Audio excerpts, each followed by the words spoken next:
So guys, welcome back. ഇന്ന് നമുക്കൊരു movie review ആണ്. ലോക ലോക ചാപ്റ്റർ 1 ചന്ദ്ര. ഓക്കെ, എനിക്ക് തോന്നുന്ന ഒരു സൂപ്പർ ഹീറോ മൂവിയാണെന്ന് തോന്നുന്നത്. കാരണം അതിൻ്റെ ട്രെയിലറൊക്കെ ഭയങ്കര പ്രോമിസിങ് ആയിരുന്നു. നല്ല രസമുണ്ടായിരുന്നു ആ മൂവിയുടെ ട്രെയിലർ കാണാനായിട്ട്. അതുകൊണ്ട് മാത്രമാണ് മോഹൻലാലിൻ്റെ സ്നേഹപൂർവ്വം ഇന്ന് റിലീസാണ്. അപ്പോൾ അത് ഞാൻ വിചാരിച്ചേക്കുന്നത് അത് ഉച്ച കഴിഞ്ഞിട്ട് പോയി കാണാം, രാവിലെ ഈ പടം കാണാം എന്ന് പറഞ്ഞിട്ടാണ് ഇരിക്കുന്നത് ഇപ്പോൾ. അപ്പോൾ ഞാനിപ്പോൾ അത് കാണാനായിട്ട് പോകാനായിട്ട് ഇറങ്ങുമായിരുന്നു. റാപ്പിഡോ ബൈക്ക് തിരിച്ചു വന്നിട്ടുണ്ട് ബാംഗ്ലൂർ. അപ്പോൾ റാപ്പിഡോ ബൈക്ക് ബുക്ക് ചെയ്തിട്ടുണ്ട്. അപ്പോൾ പോയിട്ട് വന്നിട്ട് വരാം. ഓക്കെ. സോ ഗൈസ്, അങ്ങനെ സിനിമ കഴിഞ്ഞിട്ട് വീട്ടിലെത്തിയിരിക്കുകയാണ്. കൊള്ളാം കേട്ടോ. ചുരുക്കി പറഞ്ഞു കഴിഞ്ഞാൽ കൊള്ളാം, കിട്ടില്ല സിനിമ. നിങ്ങൾ ഇതുവരെ ആ സിനിമ പോയി കണ്ടില്ല എന്നുണ്ടെങ്കിൽ ബാക്കി ഞാൻ പറയാൻ പോകുന്ന കാര്യങ്ങൾ സിനിമ കഴിഞ്ഞിട്ട് വന്ന് കാണുവാണെങ്കിൽ നല്ലതായിരിക്കും. പിന്നെ ഇപ്പോൾ കാണാൻ പോകുന്നവർ ജസ്റ്റ് ഫീഡ്ബാക്കിന് വേണ്ടി യൂട്യൂബ് നോക്കുകയാണെങ്കിൽ ഈ വീഡിയോ, അതായത് എൻ്റെ വീഡിയോ കാണുകയാണെങ്കിൽ നിങ്ങൾ ലാസ്റ്റ് ടൈറ്റിൽ എൻ്റെ കാർഡ് എഴുതി കാണിക്കുമല്ലോ, മറ്റേ ആരൊക്കെ അഭിനയിച്ചേക്കുന്നതൊക്കെ. അത് കഴിയുമ്പം അപ്പം തന്നെ ഇറങ്ങി പോകാൻ നിൽക്കരുത്. അത് എഴുതി കഴിഞ്ഞാൽ അത് തീർന്ന് ചിലപ്പോൾ തിയേറ്ററുകാർ ലൈറ്റ് വരെ ഓണാക്കും. പക്ഷേ അതും കഴിഞ്ഞിട്ടൊരു സീനുണ്ട് ടെയിലിൻ്റെ, അതിൽ കുറച്ച് സർപ്രൈസ് എലമെൻറ്റ്സ് ഉണ്ട്. അപ്പോൾ സിനിമ കാണാത്തവർ പോയി കണ്ടിട്ട് വന്നിട്ട് ബാക്കി കണ്ടാലും മതി. അപ്പോൾ ഇനിയിപ്പോൾ കുറച്ച് സ്പോയിലറായിരിക്കും, അതുകൊണ്ടാണ്. Spoiler alert. ഇതൊക്കെ എങ്ങനെ പറയണമോ, സ്പോയിലർ അലേർട്ട്. ഓക്കെ. അപ്പോൾ ഈ സിനിമ ബേസിക്കലി നമ്മുടെ കേരള ഇന്ത്യ ആയിട്ട് ബേസ് ചെയ്തിട്ടൊന്നുമല്ല, കേരള മിത്ത് എന്ന് വേണമെങ്കിൽ പറയാം. അതായത് നമ്മുടെ കല്ലിയങ്കാട്ട് നീലി, ചാത്തൻ, മാടൻ, മറുത, ഇങ്ങനെയുള്ള നമ്മുടെ പഴയകാല കെട്ടുകഥകൾ അല്ലെങ്കിൽ പ്രേതകഥകൾ എന്നൊക്കെ വേണമെങ്കിൽ പറയാം. പക്ഷേ ഈ കല്ലിയങ്കാട്ട് നീലിയെ പറ്റി ഞാൻ കണ്ടേക്കുന്ന ഓൾമോസ്റ്റ് എല്ലാ സാധനങ്ങളും എങ്ങനെയാണെന്ന് വെച്ച് കഴിഞ്ഞിട്ടുണ്ടെങ്കിൽ നീലി ഒരു നല്ല പ്രേതമായിട്ടാണ് ചിത്രീകരിച്ചിരിക്കുന്നത്. അതായത് എന്താ പറയുക, ഈ ദുഷ്ടന്മാരെ മാത്രം തേടിപ്പിടിച്ച് കൊല്ലുന്ന ഒരു പ്രേത കഥാപാത്രമായിട്ടാണ് നീലിനെ ഞാൻ എല്ലായിടത്തും കണ്ടേക്കുന്നത്. പിന്നെ പണക്കൊഴുപ്പുള്ള രാജാക്കന്മാർ അവരെന്തെങ്കിലും ചെയ്താലോ എന്ന് വിചാരിച്ചിട്ടാണ് മറ്റേ അച്ഛനെ കൊണ്ട്, കത്തനാരെ കൊണ്ട് തലയിൽ ആടി അണിപ്പിച്ചെന്നൊക്കെ പറഞ്ഞൊരു പഴയ കഥയുള്ളത്. അപ്പം ബേസിക്കലി ലോക ചാപ്റ്റർ 1 ചന്ദ്ര എന്ന് പറയുന്നത് നീലിയുടെ കഥയാണ്. അതായത് നമ്മുടെ സെയിം സാധനം തന്നെ, കല്ലിയങ്കാട്ട് നീല തന്നെ. അപ്പോൾ അതിൽ ഈ കത്തനാരായിട്ട് വരുന്നത് സണ്ണിവൈനാണ്. അപ്പോൾ സണ്ണിവൈൻ വന്നിട്ട് തളച്ചിട്ട് പിന്നെ എന്താ പറയുക, സണ്ണിവൈൻ്റെ കൂട്ടത്തിൽ കൊണ്ട് നടക്കുന്നു എന്നുള്ള രീതിയിലാണ് കാണിച്ചേക്കുന്നത് സിനിമയിൽ. പക്ഷെ ഇത് കൊള്ളാം കേട്ടോ, ഭയങ്കര പ്രോമിസിങ് ആണ്. ഇത് ഇതേപോലെ ബാക്കിയുള്ള നമ്മുടെ മിത്തുകളെയൊക്കെ ഡെവലപ്പ് ചെയ്തെടുക്കുകയാണെന്നുണ്ടെങ്കിൽ വളരെ നല്ലതായിരിക്കും. ശരിക്കും പറഞ്ഞാൽ ചെറുപ്പത്തിലെ മുതലേ നമ്മളൊക്കെ ഈ പ്രേതകഥയും ഭൂതകഥയൊക്കെ പറഞ്ഞ് പേടിപ്പിച്ചിട്ടുള്ളതല്ലാതെ ഇവരൊക്കെ നമ്മുടെ രക്ഷകരാണ് എന്നുള്ളൊരു പോയിൻ്റ് ഓഫ് വ്യൂ ഇല്ലേ, അങ്ങനത്തെ ഒരു പോയിൻ്റ് ഓഫ് വ്യൂവിൽ കൂടിയാണ് കഥ പോകുന്നത്. അതേപോലെ തന്നെ ഞാൻ സിനിമയുടെ ഫസ്റ്റ് തുടങ്ങിയപ്പോൾ ഞാൻ വിചാരിച്ചത് എന്താണെന്ന് വെച്ച് കഴിഞ്ഞാൽ, ഗഗനാചാരി എന്ന് പറഞ്ഞൊരു മൂവി ഉണ്ടല്ലോ, ഏലിയൻ ഇൻവേഷൻ നടന്നിട്ട്, അതായത് ഇവിടെ ഒരു ഏലിയൻ ജീവിക്കുന്നതായിട്ട്. അപ്പം ആ സിനിമ പോലെ ആയിരിക്കും എന്നായിരുന്നു ഞാൻ വിചാരിച്ചത്. പക്ഷേ എന്താ പറയുക, നമ്മൾ ആ ഒരു പോയിൻ്റ് ഓഫ് വ്യൂവിൽ ഇങ്ങനെ ചിന്തിക്കുന്നത്, ആദ്യം കാണിക്കുന്ന കുറച്ച് ഇൻസിഡൻസ് ഉണ്ട്, ഒരു ഉൽക്ക വന്ന് ഭൂമിയിൽ വീണതും അങ്ങനത്തെ കുറേ ഇൻസിഡൻസ് ഉണ്ട്. അപ്പോൾ അത് കാണുമ്പോൾ നമ്മൾ വിചാരിക്കുന്നത് ചിലപ്പോൾ അങ്ങനെ ആയിരിക്കും എന്നാണ്. പക്ഷേ എന്നാൽ ഒരു പോയിൻ്റ് എത്തുമ്പോൾ നമുക്ക് മനസ്സിലാവും കഥ ഇതൊന്നുമല്ല, കഥ വേറെ തരത്തിലാണ് പോകാൻ പോകുന്നതെന്ന്. അപ്പോൾ അതാണ് ഞാൻ പറഞ്ഞത്. അപ്പോൾ ഈ ഗഗനാചാരി എനിക്ക് എന്താ പറയുക, ഒരു ഏലിയൻ മൂവി എന്നുള്ള രീതിയിൽ ഓക്കെ, പക്ഷേ അതിൽ ക്യാരക്ടേഴ്സ് കുറവായതുകൊണ്ടായിരുന്നു തോന്നണം അത്ര എനിക്കങ്ങോട്ട് ഇതായില്ല, സെറ്റായില്ല. മൂവി എന്താ പറയുക നല്ലതായിരുന്നു, പക്ഷേ അതായത് ഗഗനാചാരി, ബട്ട് സ്റ്റിൽ എന്തൊക്കെയോ എവിടെയൊക്കെയോ മിസ്സിങ് ഉള്ള പോലെ ഉണ്ടായിരുന്നു ആ സിനിമയിൽ. പക്ഷേ ഈ സിനിമ അങ്ങനെ ആയിരിക്കും എന്നാണ് ഞാൻ ഫസ്റ്റ് തുടങ്ങിയപ്പോൾ തന്നെ വിചാരിച്ചത്. പക്ഷേ അങ്ങനെയൊന്നും അല്ലായിരുന്നു.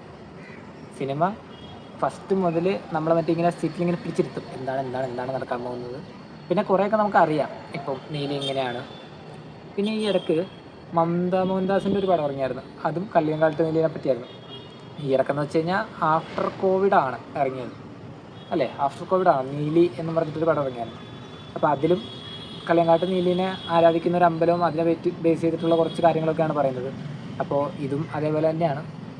അതായത് കള്ളിയങ്കാട്ട് നീലിനെ ബേസ് ചെയ്തിട്ടുള്ളൊരു അമ്പലമല്ല ഇത്.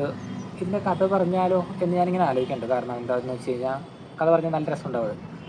ഒരു അതായത് ഈ നീലി അതായത് ഇതിലെ ഒരു അപ്പൂപ്പനുണ്ട്. ആ അപ്പൂപ്പനായിട്ട് അഭിനയിച്ചിരിക്കുന്നത് മറ്റേ ഇവന്മാരുടെയൊക്കെ പേര് ഞാൻ മറന്നു പോകാനുള്ള. ഓക്കെ, ഒരപ്പൂപ്പന് ഒരു കൊച്ചുമോളുണ്ട്. അപ്പൂപ്പനപ്പോൾ കൊച്ചുമോൾക്ക് കഥ പറഞ്ഞു കൊടുക്കണതാണ്. പണ്ട് ഈ നഗരം ഇരുന്നിടത്ത് ഒരു കാടായിരുന്നു. കാടെന്ന് പറഞ്ഞു കഴിഞ്ഞാൽ ഭയങ്കര കാട്. അപ്പോൾ ആ കാട്ടിൽ കുറേ ആദിവാസികളുണ്ടായിരുന്നു. അവരുടെ ഒരു ദൈവം ഉണ്ടായിരുന്നു. അപ്പോൾ ഈ ദൈവത്തിന് ഈ കാട്ടിലെ പിള്ളേർ പോയിട്ട് രാജാവ് സേവിച്ചുകൊണ്ടിരുന്ന വെച്ചാൽ ഒരു ദൈവം ഉണ്ടായിരുന്നു. ആ ദൈവത്തിൻ്റെ അടുത്തുനിന്ന് ഒരു ചിലങ്ക മോഷ്ടിച്ചു കൊണ്ടുവന്നിട്ട് ഈ ദേവിക്ക് ചാർത്തി. അപ്പോൾ ഈ ദേവിക്ക് ചാർത്തി കഴിഞ്ഞപ്പോഴത്തേക്കും രാജാവിന് അത് ഇഷ്ടപ്പെട്ടില്ല. കാരണം ഈ തൊട്ടുകൂടായ്മയും തീണ്ടിക്കൂടായ്മയൊക്കെ ഉള്ള ആൾക്കാരാണല്ലോ ഇവർ, ഈ ആദിവാസികൾ. അപ്പോൾ അവർ വന്നിട്ട് നമ്മുടെ മീൻസ് രാജാവിൻ്റെ അവിടെ കയറിയത് അവർക്ക് ഇഷ്ടപ്പെട്ടില്ല. അപ്പോൾ രാജാവ് എന്ത് ചെയ്തു? രാജാവ് ആ അമ്പലം അങ്ങ് കത്തിച്ച് കാടും നശിപ്പിച്ച് ഇൻ ദ സെൻസ് കാട്ടിലെ ആൾക്കാരെയൊക്കെ പിടിച്ചിട്ട് പോയി കൊല്ലുന്ന അങ്ങനെ ചെയ്തുകൊണ്ടിരിക്കുമ്പോഴാണ് ഇതിൻ്റെ ഈ കൊച്ച്, ഈ നീലിയുടെ ചെറുപ്പത്തിലുള്ള കൊച്ച്, ഇവരുടെ കൂട്ടത്തിലുള്ള കുറച്ച് ആൾക്കാർ, അതായത് അച്ഛനും അമ്മയും അന്യനൊക്കെ ആയിട്ട് ഒരു ഗുഹക്കകത്ത് പോയി ഒളിക്കുന്നു. ആ ഗുഹക്കകത്ത് വെച്ചിട്ട് എന്തോ അമാനുഷികമായ എന്തോ ഒന്ന് സംഭവിച്ചിട്ട് ഈ കൊച്ച് തിരിച്ചു വരും. അതായത് ഇവരെ ബാക്കിയുള്ള എല്ലാവരെയും പിടിച്ചിട്ട് പോവും ഈ രാജാവിൻ്റെ പട്ടാളക്കാർ. പക്ഷേ ഈ കൊച്ച് മാത്രം ഏറ്റവും അവസാനം എല്ലാം കഴിഞ്ഞ് ഇവരുടെ അച്ഛനെ കൊല്ലാനൊക്കെ സമയമാകുമ്പോഴാണ് തിരിച്ചു വരുന്നത്. അപ്പോൾ ഇങ്ങനെ കൊന്ന് തൂക്കിയിട്ടേക്കണ സീനൊക്കെ കാണിക്കും. അതായത് കൊല്ലാനായിട്ട് പോവും. അപ്പോൾ ഈ കൊച്ചിനെ പിടിച്ച് നിർത്താനൊക്കെ നോക്കും.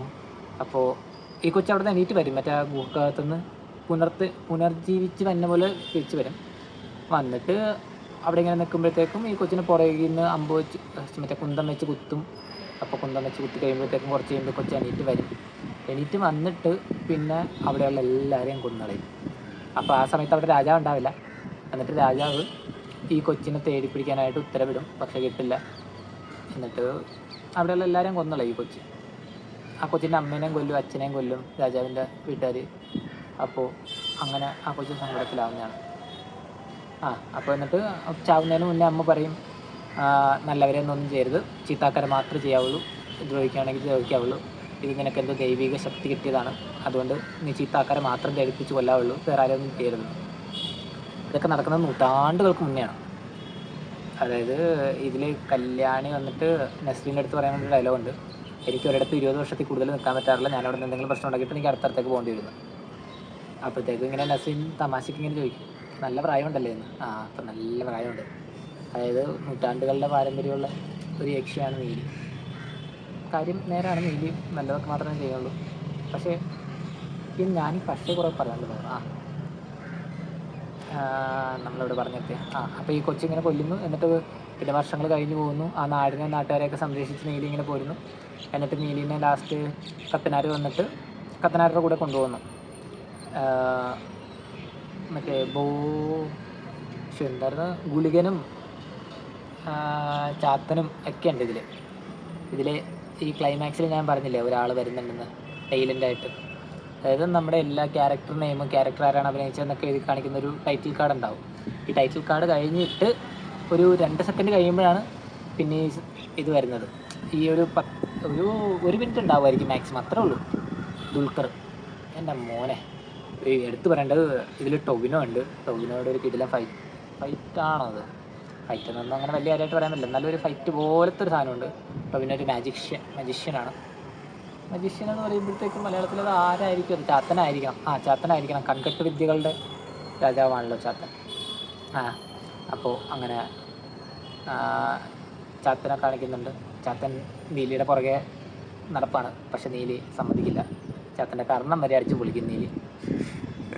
അതൊക്കെ കുറേ നല്ല ഫണ്ണി എലമെൻസും, അതേപോലെ എന്താ പറയുക, എക്സ്പാൻഡ് ചെയ്യാനാണെന്നുണ്ടെങ്കിൽ വളരെ നല്ല രീതിയിൽ എക്സ്പാൻഡ് ചെയ്യാൻ പറ്റുന്ന രീതിയിലാണ് കഥയുടെ പ്ലോട്ട് അവർ സെറ്റ് ചെയ്ത് വെച്ചേക്കുന്നത്. അതായത് ലാസ്റ്റ് ടൊവിനോ പറയുന്ന ഒരു സീനുണ്ട്. അതായത് ടൈലൻറ്റിന് മുന്നേ ഈ ലോക ചാപ്റ്റർ 1 അതിൽ കാണിക്കുന്ന അവിടെ വെച്ചിട്ട് പറയുന്നൊരു സീനുണ്ട്. എന്നെപ്പോലെ 369 പേരെന്തോ ഉണ്ട് ഒരാളെ പോലെ. അതായത് എന്നെപ്പോലെ തന്നെ ഇരിക്കുന്ന 369 പേരുണ്ട് വേറെ. എല്ലാവരും എന്നെപ്പോലെ നല്ലവരാവണമെന്നില്ല എന്ന്. അപ്പോൾ അങ്ങനെയുള്ളൊരു സിനാരിയോ ഉള്ളൊരു സ്ഥലത്തായിരുന്നു അന്ന് മറ്റേ ആ നീലി എത്തിപ്പെട്ടത്. അവിടെ നിന്നാണ് നീലിക്ക് ഇങ്ങനെയുള്ള ശക്തികൾ കിട്ടിയത്. ആ അപ്പോൾ നമ്മളതാണ് പറഞ്ഞു തന്നത്. അപ്പോൾ ഇനിയും വേണമെങ്കിൽ കുറേ എപ്പിസോഡുകളായിട്ട് ഇറക്കാൻ പറ്റുന്ന ഒരു സിനിമയാണ്. എന്തായാലും ഒരു കാര്യം പറയാതിരിക്കാൻ വയ്യ, ഈ സിനിമയുടെ ഡയറക്ടർ തന്നെയാണ് ഐ ആം ഗെയിം എടുക്കുന്നത്. സോ ഈ സിനിമ ഹിറ്റ് ആവുകയാണെന്നുണ്ടെങ്കിൽ ഐ ആം ഗെയിമിൻ്റെ ബഡ്ജറ്റ് കൂട്ടി കൊടുക്കാൻ ഡിക്ക് പറഞ്ഞിട്ടുണ്ടായിരുന്നു. ഇത് ഡിക്കിൻ്റെ കയ്യിൽ നിൽക്കുന്ന എനിക്ക് തോന്നുന്നില്ല. ഡിക്കിൻ്റെ ബഡ്ജറ്റ് മുഴുവൻ അവൻ നശിപ്പിക്കും. കാരണം ഈ സിനിമ സൂപ്പർ ഹിറ്റായിരിക്കും. കാരണം മലയാളികൾ എന്തായാലും ഏറ്റെടുക്കും. ഒന്നുമില്ലെങ്കിലും ഇപ്പോൾ ചിലപ്പോൾ 2K കിഡ്സിന് അത്ര കണക്റ്റ് ആവുമെന്ന് എനിക്ക് തോന്നുന്നില്ല. പക്ഷേ ഒരു 2005 വരെ ഇറങ്ങിയ പിള്ളേർ, അതായത് 2005 വരെ ജനിച്ചേക്കുന്ന പിള്ളേർ, അതിന് മുന്നേ ഉള്ള പിള്ളേർ, അതിന് മുന്നേ ഉള്ള ജനറേഷൻ എല്ലാവർക്കും ഈ സിനിമ ഇഷ്ടപ്പെടാൻ സാധ്യതയുണ്ട്. ഇപ്പോൾ നിങ്ങൾ ഈ പറഞ്ഞ പോലെ ഈ പ്രേതക്കഥകളും ഭൂതക്കഥകളും ഒക്കെ കേട്ടാണ് വളർന്നേക്കുന്നതെങ്കിൽ ഈ സിനിമ എന്തായാലും ഇഷ്ടപ്പെടും. കാരണം ഈ സിനിമയിൽ അത് വിത്ത് ടെക്നോളജിയാണ് മിക്സ് ചെയ്തേക്കുന്നത്. ഇപ്പോഴുള്ള പുതിയ ടെക്നോളജിയും നീലിക്കറിയാം, പഴയ ടെക്നോളജി എന്തായിരുന്നെന്ന് അതും നീലിക്കറിയാം എന്നുള്ള രീതിയിലാണ് സെറ്റ് ചെയ്ത് വെച്ചേക്കുന്നത്. അങ്ങനെ നോക്കുമ്പോൾ എന്തുകൊണ്ടും നല്ലൊരു മസ്റ്റ് വാച്ചാണ്. നിങ്ങൾ കണ്ടിട്ടുണ്ടെങ്കിൽ തിയേറ്ററിൽ പോയി തന്നെ കാണുക. മാക്സിമം ഏതെങ്കിലും വലിയ ബിഗ് സ്ക്രീനുകളിൽ കാണാൻ നോക്കുക. ഞാനിന്ന് കണ്ടത് ഒരു കുഞ്ഞ് സ്ക്രീനിലായിരുന്നു. അതായത് ഇവിടെ ഞാൻ ബാംഗ്ലൂരാണല്ലോ, അപ്പോൾ ഇവിടെ അങ്ങനെ എല്ലാ മലയാള സിനിമയൊന്നും അങ്ങനെ നല്ല രീതിക്ക് ഓടില്ല. അപ്പോൾ അങ്ങനെ കുറച്ച് ഇതായിട്ടുള്ള എന്താ പറയുക, കുറച്ച് വൈഡായിട്ട് ഓഡിയൻസിൽ കിട്ടാൻ സാധ്യതയുള്ള മൂവീസ് മാത്രമാണ് ഇവിടെ അങ്ങനെ കുറച്ചുകൂടി വലിയ സ്ക്രീനുകളിൽ കിട്ടുള്ളൂ എന്നാണ് എനിക്ക് തോന്നുന്നത്. അപ്പോൾ ഞാനിവിടെ എന്തായാലും കണ്ട സ്ക്രീൻ വലിയ കുഴപ്പമൊന്നും ഉണ്ടായിരുന്നില്ല. ബട്ട് സ്റ്റിൽ അതൊരു കുഞ്ഞ് സ്ക്രീനായിട്ടാണ് എനിക്ക് ഫീൽ ചെയ്തത്. പിന്നെന്താ, ഇന്നിപ്പോൾ ഞാനത് ഇത് ടിക്കറ്റ് റേറ്റും കൂടി പറയണതില്ലേ. ഞാനിന്ന് ടിക്കറ്റ് കണ്ടത് 115 രൂപയ്ക്കാണ്. പക്ഷേ ഇനിയുള്ള ദിവസങ്ങളിൽ കാണാൻ പോകുന്ന ആർക്കും ആ റേറ്റിന് സിനിമ കാണാൻ പറ്റും എന്നെനിക്ക് തോന്നുന്നില്ല. PVRൽ പോയിട്ട് 115 രൂപയ്ക്ക് സിനിമ കണ്ടു എന്ന് പറഞ്ഞു കഴിഞ്ഞിട്ടുണ്ടെങ്കിൽ അതൊരു നല്ല ഡീലായിട്ടാണ് ഞാൻ കാണുന്നത്. അങ്ങനെ ഞാൻ ജയിലർ കണ്ട ക്ഷീണം ഞാൻ ഈ സിനിമ കണ്ടതോടെ എനിക്ക് മാറിയെടുത്തത്. അതുകൊണ്ട് ഞാൻ രക്ഷപ്പെട്ടിരിക്കുകയാണ്. ഞാനിപ്പോൾ ഭയങ്കര ഹാപ്പിയാണ് നല്ലൊരു സിനിമ കാണാൻ പറ്റിയത്. ജയിലർ കണ്ടിട്ട് ക്ഷീണം എന്നൊന്നും പറയാനില്ല, എനിക്ക് ഇഷ്ടപ്പെട്ടായിരുന്നു. ബട്ട് സ്റ്റിൽ 400 രൂപ കൊടുത്ത് ജയിലർ കാണുന്ന 450 രൂപ കൊടുത്താണ് ഞാൻ ജയിലർ കണ്ടത്. അതെനിക്കൊരു ക്ഷീണമായിരുന്നു. കാരണം അത്രയും പൈസ കൊടുക്കണ്ടായിരുന്നു എനിക്ക് പിന്നെ കുറച്ച് കഴിഞ്ഞപ്പോൾ എനിക്ക് തോന്നി. പക്ഷേ ഇത് 100 രൂപയ്ക്ക് കൊടുത്തതിൽ എനിക്ക് ഭയങ്കര വെർത്തായിട്ടാണ് തോന്നിയത്. 125 രൂപ 125 115 രണ്ടിലേതൊന്നായിരുന്നു. അപ്പോൾ അത്രയൊക്കെ ഉള്ളൂ ഇന്നത്തെ വീഡിയോ. ബൈ ബൈ, പിന്നെ കാണാം.